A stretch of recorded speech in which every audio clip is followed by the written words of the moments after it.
What's going on, everybody? Welcome to the Inflow Experience, a strategic podcast for unified communications and contact center success, and some other fun stuff in between. I'm Tarek Spasic, your Inflow CSM. Shout out to all my customers and clients watching, and also the host of this podcast. Today, we got a very special second guest on the pod. We got Henry Svendblad with Company Nurse. Henry, how are you? I'm great. I'm honored to be guest number 2. Thanks for having me. Absolutely. You know what? When we first sort of came up with the idea of the podcast, and we were talking about obviously guests and who we wanted to bring on there, I want to let you know that as soon as we said Mike and Travis were going to be that first episode, the number 2 guy on the list was definitely you. So I don't want to make it seem like you're number 2 on the list, but as far as getting Mike out of the way, and then you were definitely number 1 after that. So. Well, and I won't tell you, in racing, we always say being number 2 is the first loser. So thanks for making me first loser. No, I don't see it that way at all. That's just a racing craziness. Tell me a little bit more about that racing. Are we talking racing as in cars? Or are we talking racing in bikes? Tell me more about that. Actually, I think I've always had the racing bug. I was one of the superlatives I won in high school was highway menace, which is never a good thing, but obviously driving way too fast. I did a tiny bit of car racing. I did some motorcycle racing when I got to college. I actually used some of my, and my parents know this, they weren't very happy about it, but they sent me some money for summer school. I grew up in South America, so I spent, once I got to the States, I didn't go back quite as often. Now I go back almost once a year back to Bogota, Colombia. But I spent some summer school money on a motorcycle, started racing motorcycles, and then as I started to get older, I was really focused on technology, whether that was setting up call centers, supporting them, or just overall technology responsibilities in healthcare mostly. And right around the time in my mid to late 30s, I found myself a little bit out of shape, and I decided that I wanted to get back to athletics. I'd always been competitive in sport and in high school, in swimming, and for some reason, I targeted triathlons, and I did a couple, and I did pretty well, podium, but my bike performance was always outstanding. And so I decided to focus all my energies on that. I hired a coach, and I became, after 2 or 3 years of working with a coach, I earned my pro card by winning a bunch of local, going from category 3 to category 2 to category 1, and then, as they say, getting your pro card. And it was a lot of work, a lot of sacrifice working with a coach, waking up at 4 o'clock in the morning, 7 days, 6 to 7 days a week. And I'm glad that's behind me now. That sounds pretty wild to start with. What's the last time that you had a competitive race? When was your last competitive race? My last competitive race was about 3 years ago. I did out here we have, it used to be a 1-day event. They turned it into a three-day event. I just registered for the 1-day 40K race, and I happened to win that. And so that was my last time pitting on a number plate, at least for competition. I like traveling and riding my bike, and I still ride my bike quite a bit. So I'm probably going to do some international masters racing just for fun, just with a group of my best friends that we all like to ride together. Go down to maybe South Africa. There's a great stage race in South Africa. Cape Epic's probably a little too hard for my fitness right now, but there's a few others that there's one in Joburg that I'm targeting. That's pretty crazy, man. Let me ask you this: as far as the traveling is concerned, and I know you mentioned that you had the travel bug pretty early on in your life. Where do you think that came from? Is it from childhood? You traveled with parents a lot, and you kind of got it that way, or is it being from South America? I'm sure travel down there is probably a daily thing. So where did that come from? Where did that bug come from for you? I think it's DNA, to be honest. I mean, I just looking at my family tree and where everybody's from. My grandfather's from Sweden, my other grandparents from Spain, and my family lived all over the place. So lots of a family in Colombia still. I've got family in Spain, Italy, France, South America, Central America. So really just kind of spread out. And when I look at my sister, my brother, we both everybody is living in a different city. So I think there's something in our background that makes us want to hop hop the pond or go someplace else. And that makes a lot of sense, to be honest with you. How big is your family? How big is your immediate family?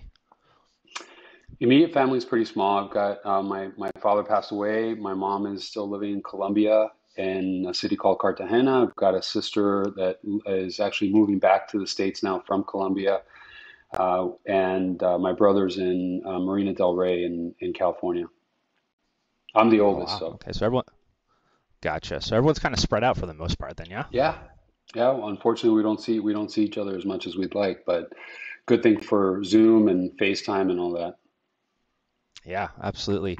Tell me a little bit about how's the family doing in Colombia with COVID, and what's the difference between sort of what we're dealing with here and what, someone in Colombia or maybe another part of the world would be dealing with? Well, I know we like to think that we're the center of the world and things are really tough here, but we never really had lockdown the way other countries have locked down. My family in Spain and in France, lockdown there was like 95% lockdown. I felt like our lockdown here was at best maybe 60, 70%, even when we were really locked down about a year ago. So lockdown in Colombia has been tough for my mom. She, being a little bit older, she wasn't allowed to leave the house for the better part of a year. She had to have people buy her groceries. My sister had to have a special permit. She was a school teacher, so that she could be allowed to go to school because they were asked to teach from the school. So they were doing remote learning, but the teachers were in school. And then on top, so that's one side of it. There's been a lot of unrest because we don't have the same social safety net systems that exist in other parts of the world. So a lot of people struggling to make ends meet. And in general, it's not a very rich country, so that just makes matters worse. So that means that the safety issues become paramount, right? People basically stealing because they have no way to eat. And then on top of that, the vaccine rollout has not gone anywhere near as well as it has here. So for my mom, as an example, she got her first shot of the Sinovac, which is the Chinese vaccine, and they called her from the hospital a couple of days ago and said, "Hey, sorry, we ran out of vaccines. We're not going to be able to give you your second shot." So yeah, so to put things in perspective, I think we're big whiners out here.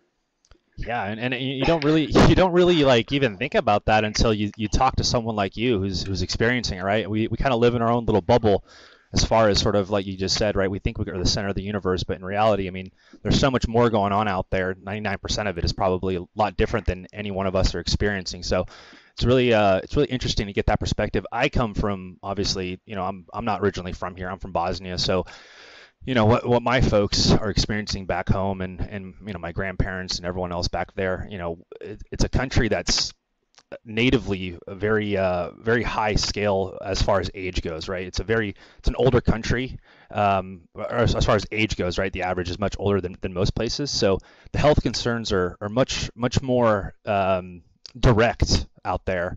And I think with sort of what we've seen here in the States and kind of where we started and where we're at today is bounds and leaps different than, like for example, Bosnia, right, where they're still experiencing, I mean, an extreme amount of cases, deaths. I speak back home with my folks and stuff, and they tell me all the time, it's different. It's much different. What you're telling us is not what's going on here, right?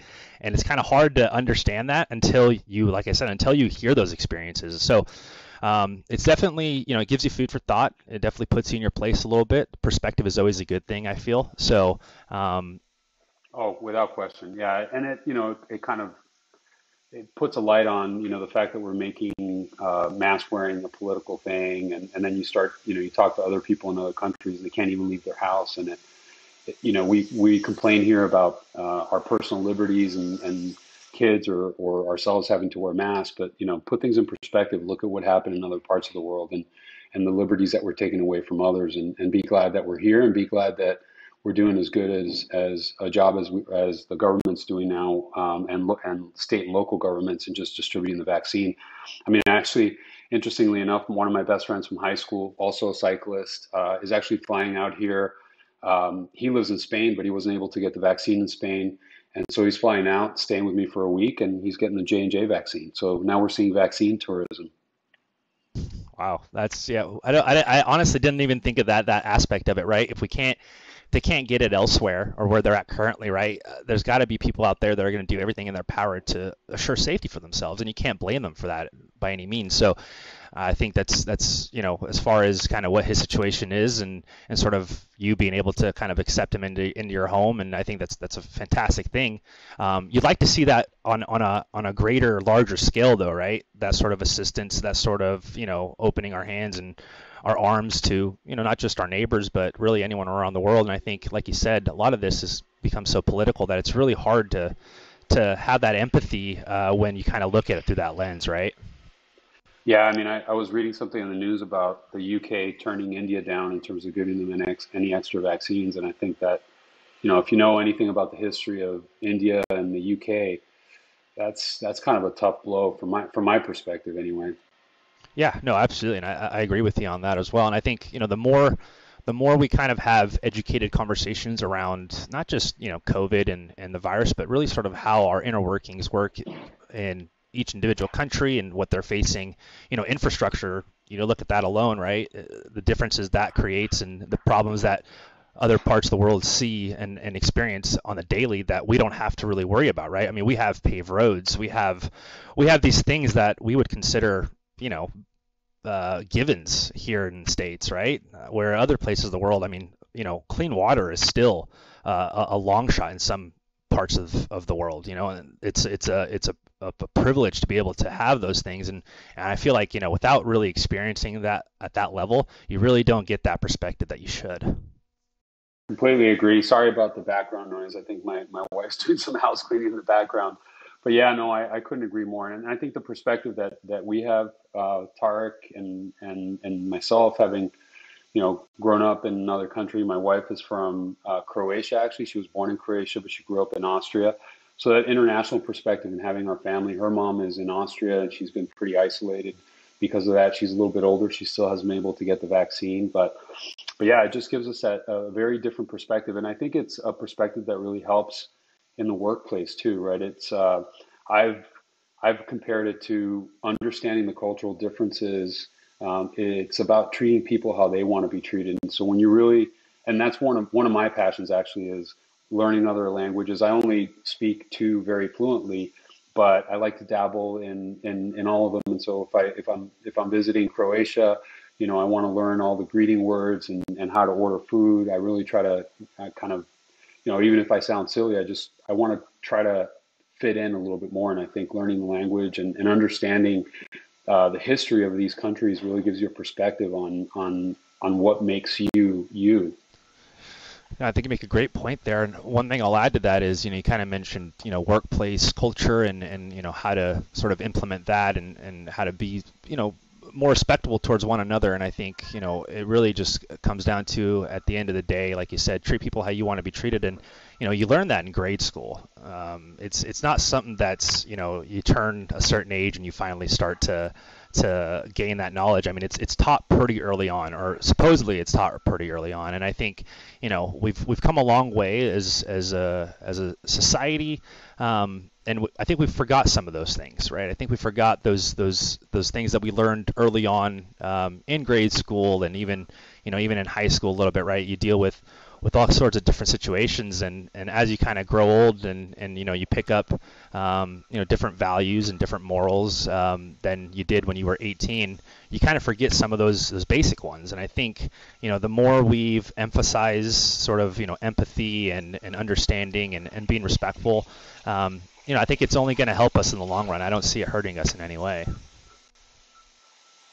Totally agree. Yeah, it definitely. I think it helps with my empathy. One of the things that I like to say is, I'm an empathetic CTO. We work company nurse is my where I hang my hat, and I work with a lot of empathetic nurses, and I think the value of the service we provide. One of the biggest things is just that empathy, right? Having empathy for our callers. They're having a really bad day at work. They just had a workplace injury, and so we found that putting an empathetic person on the other side of the line at the time of injury makes a huge difference in how that employee feels about the situation, thinks about their employer, and the outcome, right? It could turn out, and there's bad accidents that happen at work, and obviously people uh, have significant claims as a result of that, as they should.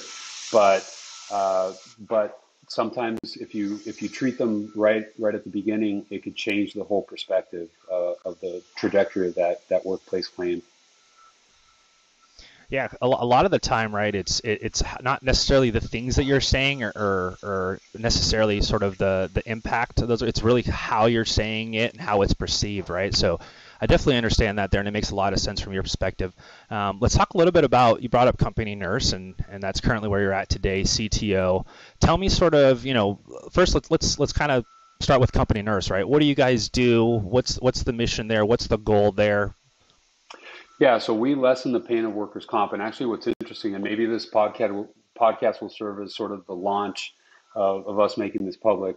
Obviously, we've made this public within our company, but we've become a technology company. So about before I came on board, our CEO challenged the existing team to develop our own technology platform because nothing exists in this industry. It's a very niche. So there's lots of general health triage, but what makes it different for workers' comp is that there's a huge component of distributing the information to the right parties. So we've spent a lot of our energies building out interfaces where some of our competitors will charge for integration work. We view it as an opportunity because now that opens us up to working with other platforms.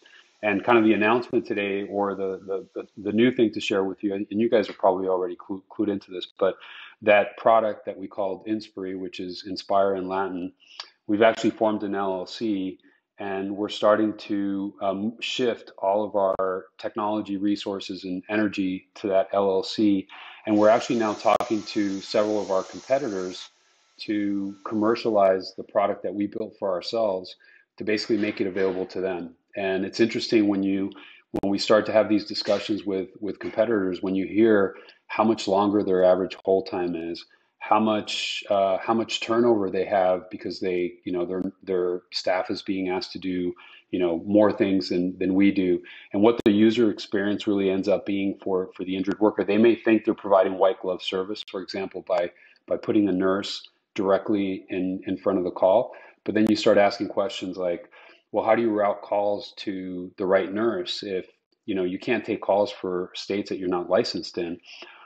Well, we transfer the call to another nurse.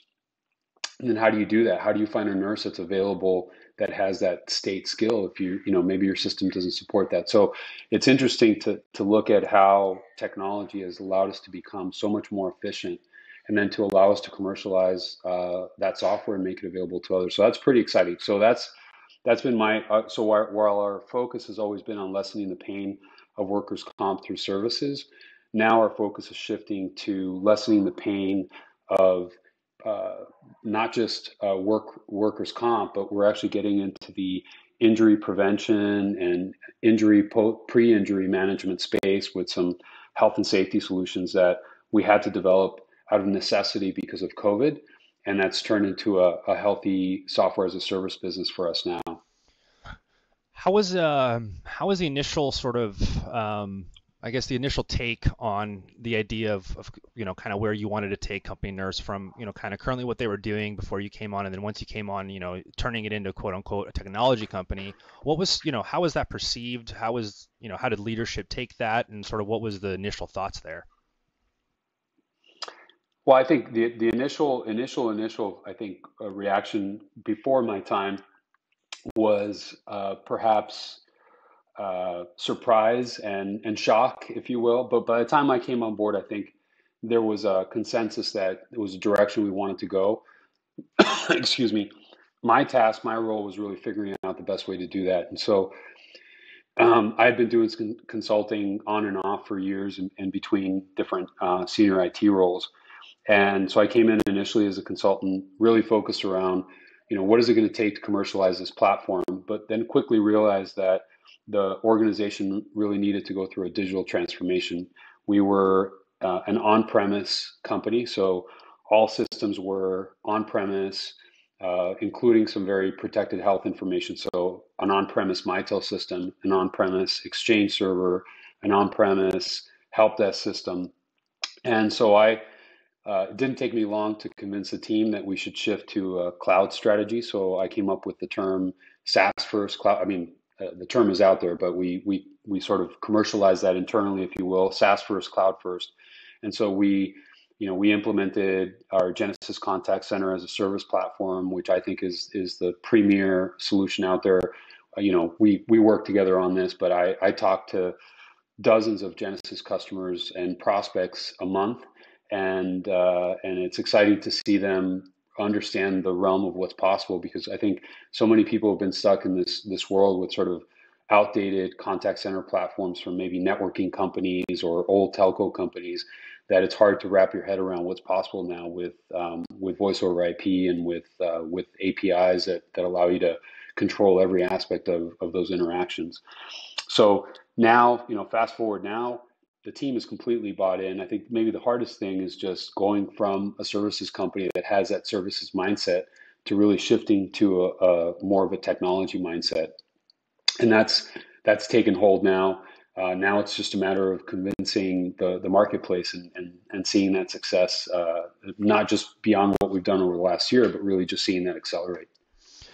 What would you say to those folks out there? And you just mentioned, right? You came from an on-prem solution. You have very sensitive information, right? We could think of tons of folks and leaders in those spots today that look at going to the cloud or looking at other platforms today that aren't on-prem. What would you say to them about the security side of cloud and some of the pushbacks that they have necessarily moving on to a platform such as a Genesys, right? Where, you have sensitive information, you still got to prevent that from getting out. So what would you say to those folks that are struggling to make that change or aren't ready to make that change yet? What would your advice be to them?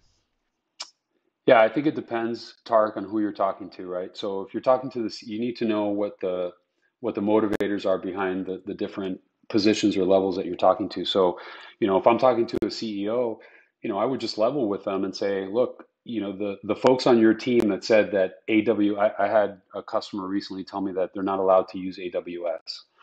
Uh, what do you say to that? Think of the companies. If NASA is using AWS and the NSA is using AWS, and countless banks and hospitals have shifted their infrastructure to AWS, and they've got a whole HIPAA practice.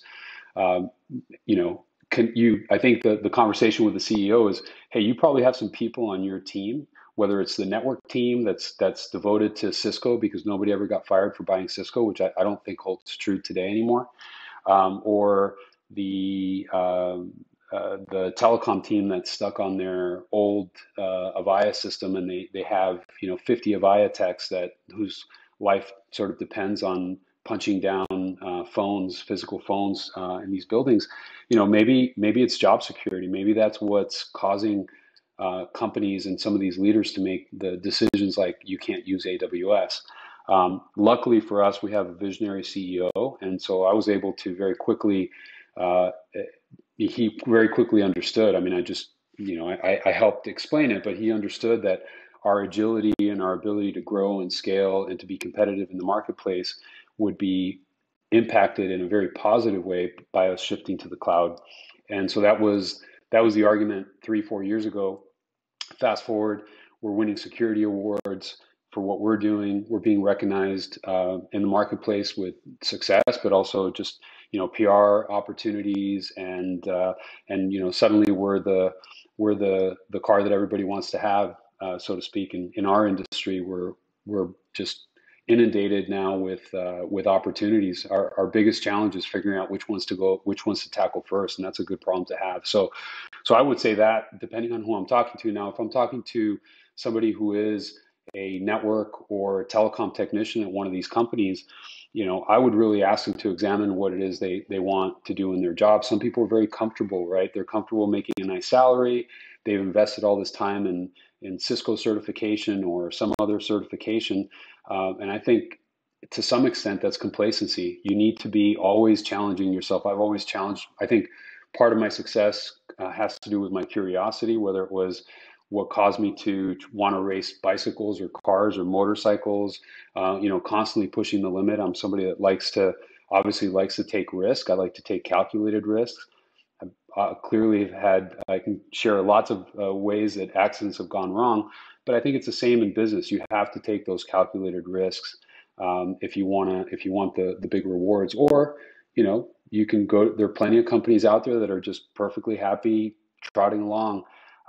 But what I'd say to those CEOs is, look, if you're not thinking of yourself as a technology company today, one of your competitors will think of themselves as a technology company. Look at what's happening to banks right now. Look at what happened to JCPenney and Sears through Amazon. COVID has really accelerated that shift to everything being digital.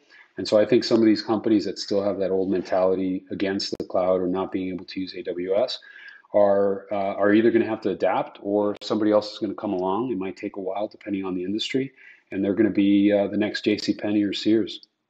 Yeah, you make a lot of great points there. One of the points you made there, and I'll touch on that, is COVID and that kind of how not only how it affected individuals and families, but how it affected businesses. And you made a good point about where you're at today.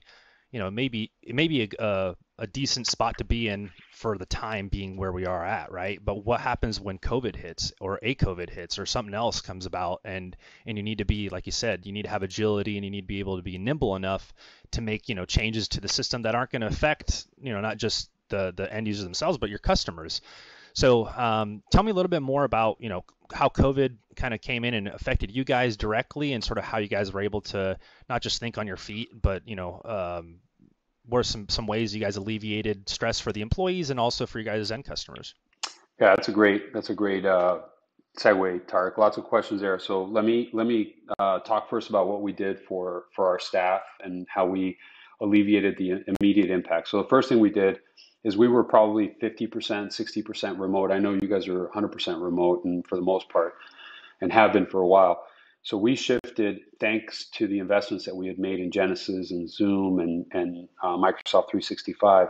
We were able to shift from 60% remote to 100% remote within minutes. We didn't spend any time or waste any time trying to get people set up at home. At most, maybe we had to, do a little bit of extra work for people that had their systems in the office and they just had to take them home and hook them up. The other thing that we did is we started having all hands meetings 3 times a week. Our CEO signed a no layoff pledge, which is pretty common in tech companies. We took a very hard look at all of our vendor relationships, and we reached out to vendors like yourselves and said, "Hey, guys, we need some help." Well, what I should say is our revenue was impacted. I won't go into detail, but suffice it to say that our largest vertical is schools, and we're a usage-based business. So no calls from schools means no or very little revenue from schools. We definitely saw some spikes in certain verticals, healthcare being the obvious one, some critical workers, and so on. So heavy impact, lots of communication with our team, signed a no layoff pledge. And then we turned to our customers after we, asked for help from our vendors, which thanks to you and the Inflow team, you obviously stepped up and helped us out with our monthly expenses. We went to our customers and we asked them how we could help them. We suddenly had about 40% excess capacity in our contact center, and we had vowed not to lay off any of our nurses. So we had the ability to take on things that we normally wouldn't have. And we actually had one customer raise their hand in California. We had a utility company, and they said, look, our employees, obviously they still have to come to work. Everybody expects to still have, power and water, if you will. What can you do? Or they said, can our employees, every time they think they've been exposed, can we just have them call your nurses twice a day and have the nurses walk them through symptoms? And of course we said, sure. So at one point, this customer was, spending a lot of money on a monthly basis, and it wasn't a great experience for their employees. If you can imagine having to call a call center twice a day for 7 days. So that was the spark that lit the idea to develop a digital screening solution. So we had a digital companion to our service, a mobile app that we had developed and put at the app stores. But what we quickly realized, we've had, I think, less than 1,000 downloads. We realized that most people are not going to download an app thinking that they might be injured at work, because it's something that's very unlikely to happen. But with this new digital screening service, we were able to take some of the concepts that we were working on. We created a progressive web application, meaning just a web service that behaves like an app but doesn't require a download. And we came up with a very simple concept of, we're gonna synchronize our settings with the CDC. So we have a medical director and a clinical nurse manager that are constantly looking at the CDC guidelines. We're going to build that survey into our software platform, integrate it with both our contact center and our backend triage platform, and then give employees a very simple: green is good, red is stop, meaning green, you have no symptoms, you have no exposure, you've answered all the questions that your employer wants you to answer satisfactorily, you're cleared to go into the office, and you can show that green pass to the security to get through the turnstile. In the case of schools, they were able to show that green pass to the person that's taking their temperature. So we had lots of special ed schools that took us up on that offer and started using our software. So today, fast forward, we're seeing an acceleration in that COVID screening software because most states mandate that employers have to do some form of screening. They don't mandate digital screening, but imagine the overhead for a manager that has to try to track that manually. And then imagine some of the OSHA or ADA guidelines that say, you have to do certain things, or in the case of ADA, you can't keep these records along with other employee records. So it becomes a nightmare for these companies that are trying to manage all of this through paper and pencil. So we just sort of happened onto this very relevant topic because a customer asked us to do it. And then we had the means and the technology to create an incredible solution, leveraging our technology partners and our capabilities. It's amazing. It's amazing how far you can go when you just listen to your customer base, huh? It's kind Yeah. of it's a crazy simplistic thought, right? I mean, just listen to your customers and you have the recipe, but a lot of businesses are failing at at the very front of that. And I think with what you guys were able to do with not just the technology side of the house, but also with your internal staff and the comfortability that you were able to provide to them, I think it speaks bounds and leaps of what Company Nurse is doing today. You mentioned there in the start, sort of as you were kind of peeling back the question that I shot your way, you mentioned vendors and you were able to reach out to vendors. And I think I want to just cover that real quickly. I'm not necessarily asking for names here or anything like that, but I think there's a lot of people out there that feel that this is you got to go at this and attack this beast yourself, right? And I think when they're in the understanding that there's folks out there, there's companies out there, there's partners out there that are ready to help. You just got to be able to sort of differentiate which ones know what they're talking about, and which ones are kind of there to sell you a bag of goodies. So tell me a little bit about how you go and how you sort of vet through a vendor, and what would you say to companies out there that maybe today don't have a partnership, or maybe they have a singular partnership and maybe they need to be getting more diverse in different partnerships. So what would you say to those folks? Well, I would say that you're going to be a lot more successful if you surround yourself with partners that have or vendors that have a partner mentality, right? So I was with an organization where we would rate every vendor from commodity to trusted strategic partner, and I think my goal, at least with most of the relationships that are meaningful in any way, is to really find those gems, those strategic partners that are willing to work with you, but are willing to really roll up their sleeves and understand your business. So, and again, I'm not saying I'm not just because we're on the Inflow podcast. I don't want this to come across like I'm catering to Inflow, but you guys are really that. So I've known about Inflow and work with Inflow for I think over 10 years now. I came across you guys through a business relationship that I had with another gentleman that recommended you guys at a prior company, and I was immediately very impressed with your commitment to service, your service level guarantees, the professionalism of all the resources that we came in contact with, and the vision at the top. What I didn't know was that you guys were repping Genesis software. So unfortunately, I went down the path of working directly with Genesis, and I love Genesis as a software and a technology solution. but I think you guys have really figured out the service formula in a way that they haven't. And I think that's true for a lot of technology companies. I think, I'm a big fan of Microsoft and have done a lot of work with Microsoft over the years, but I don't go to them for consulting or implementation services. I work through a local partner or a national or global partner, depending on the company I have. And so I think part of our secret sauce and certainly my secret sauce and what I bring to the table for this organization is some of those relationships that I've cultivated over the last 25 years of those vendor partners that are willing to go. One of our core values at Company Nurse is we go the extra 2 miles. And so I like to go and find those vendors that go the extra 2 miles. And so for me, that means that I will always go the extra 2 miles for Inflow as well. And you can always count on me for, reference calls or anything else. And the reason for that is not for a quid pro quo.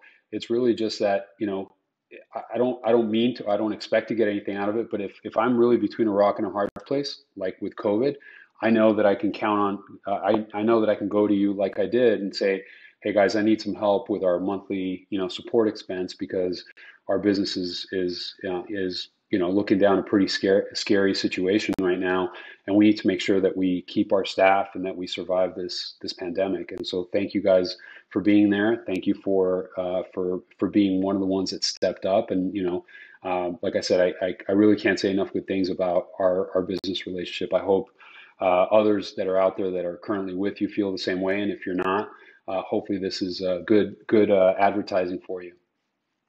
Well, we appreciate the kind words, and I think you make a lot of great points there about it's not necessarily a lot of the times about what but it's sometimes it comes down to who and in those spots and those specific difficulties, especially when something like COVID happens, you want to be aligned with people that not only you trust in the sense of they're trustworthy, but you trust their guidance, their insights, and they have a proven track record. And I think when you put all those things together, you can make a very educated decision on sort of what path to take.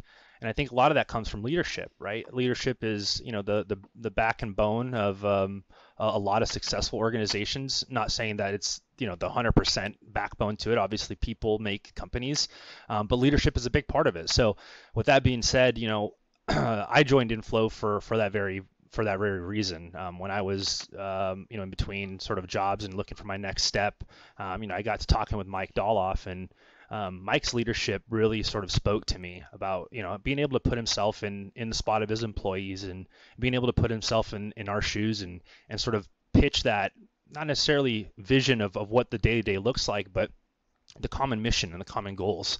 So I think when anytime leaders are able to do that, I think it makes a lot easier for the culture to build. I think it makes things a lot easier for the company to grow. I think all those things happen naturally.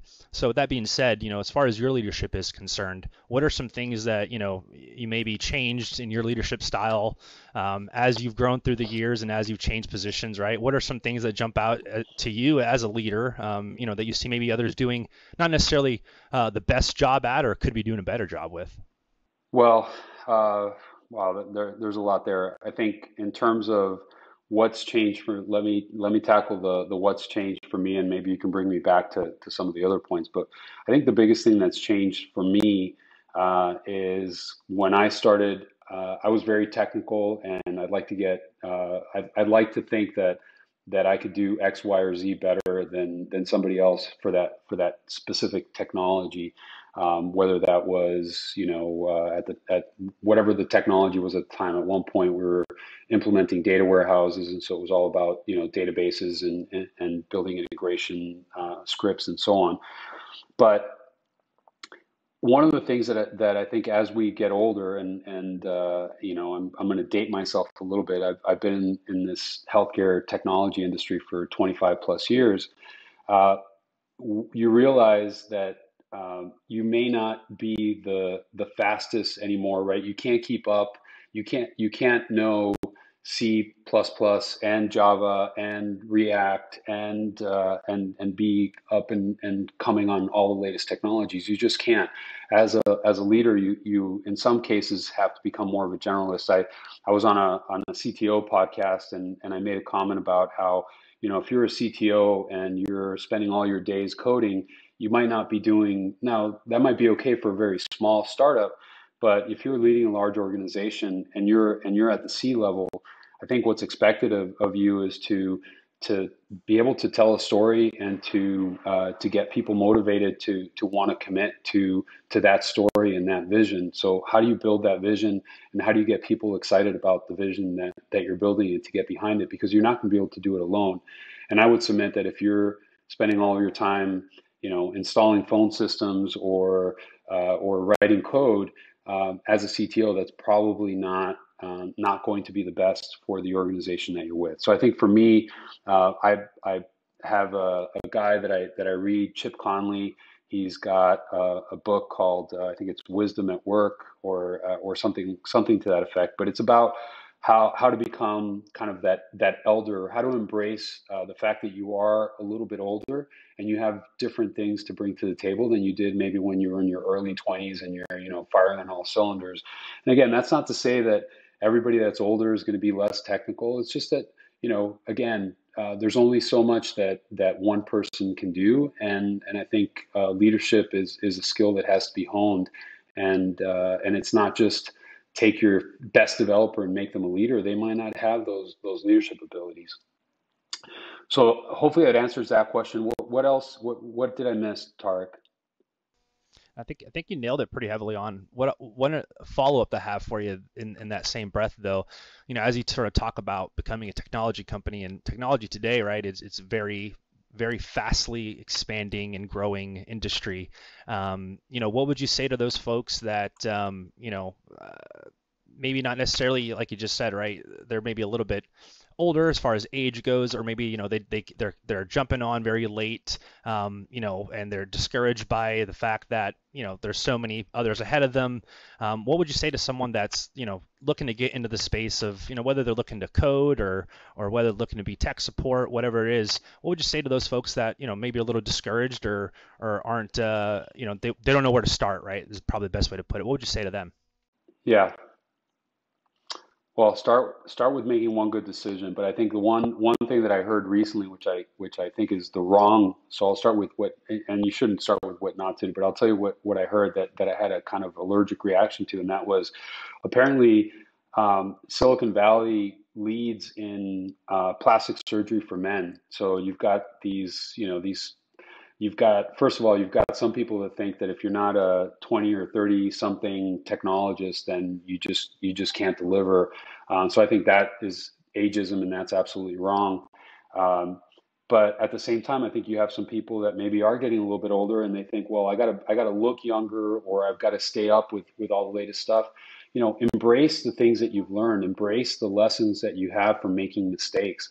You learn more from, I learned more from making a bad hire than the maybe 10 or 15 last good hires that I made, because maybe that's why I made good hires, because of all the things that I picked up on previous bad hires. So embrace that knowledge and that experience. I think organizations today, I think the true magic formula is to have people of all ages. I think it's a mistake to think, well, I'm going to try to build a company and I want everybody to be, first of all, beyond the HR things that say you can't do it.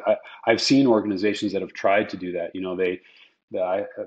I won't name any names, but organizations that have said things like, well, you know, if you're not 20 something, you don't understand social media. Well, that's obviously not true.